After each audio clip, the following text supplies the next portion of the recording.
Ажырасушы және де ажырасу процесінде жүріп жатқан келіншектер, сіздердің түстеріңізде жорылмайды. Назар аударыңыз, кейбіреуі. Соның айтын тыңдасаңыз, қай жер жорылатынын айтып беремін. Түшіру жалпы бізде бөлінеді, ислам хақ дін болғаннан кейін нәпси түс деген нәрсені қойды.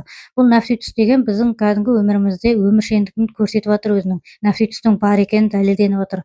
Соның бірі біз мысалы келіншек, бала армандап жүрген келіншектің бала жайлы түсін жорымаймыз, немесе жаңағы аяғы ауыр келіншектің баланы түсік тастап жатқан, ұл туып жатқан түсін жорымаймыз. Бала шағаның түсі жорылмайды. Енді осыған ажырасушылардың да түсі қосылып кетті. Оның себебі жаңағы өмірде сіздер шешім қабылдауда, яғни бұл бір переходный возраст сияқты нәрсе, ажырасу процесі, өтпелі кезең.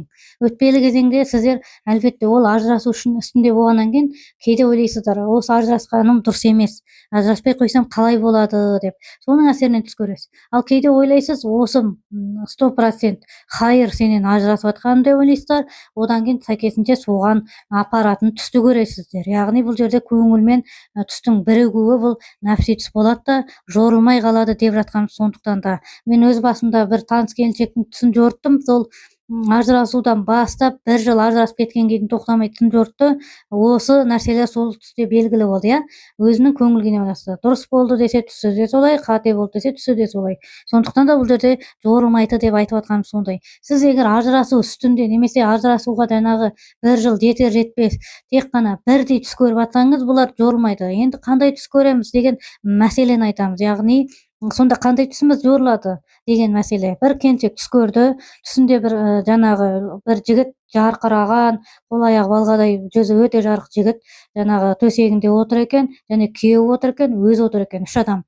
Сосын ана жігіт орнынан тұрыпты дағы ана келіншекке жол берді, яғни сен кете бер деген сияқты. Міне бұл аян түс, бұл ажырасудың хайыр екендігін білдіреді имани тұрғысынан. Демек, бұл екі адам екі бөлек жүрсе өмірлері жақсы болады деген мағынада. Сондықтан да әрдайым мен түс көрдім екен деп түс жорушыға жетіп бармай, аян түстің мына нәрсені біліңіз. Ажырасушы келіншектер, егер сіздер жаңағы таңертең мысалы аян түсті қалай көресіз? Түс негізінде 2-3 секунд қана көрілетін нәрсе, біз оны 2-3 минуттай сеземіз. Дәл осы 2-3 минут мысалы сіз күйеуіңізді түсіңізде көрдіңіз, оянған кездегі сәт сізде өте бір тыныш, бейбереке, яғни беймаза, яғни тып-тыныш, өте жақсы халмен оянасыз. Осы нәрсе жақсы нәрсе, оянасыз, содан кейін сізде ояна салысымен сізде тыныштық, одан кейін вибрация сияқты денеде діріл пайда болады. Сәл-пәл толқынды қорқыныштар пайда болады. Кішкене қаяққа екеніңізді түсінбей, сәл-пәл ес жоғалту болады. Одан ол есті жинап аласыз. Осының назар аударыңыз. Осы айтып жатқан нәрсенің бәрі секундқа жетер жетпес қасқағым сәтте өтіп кететін сезімдер.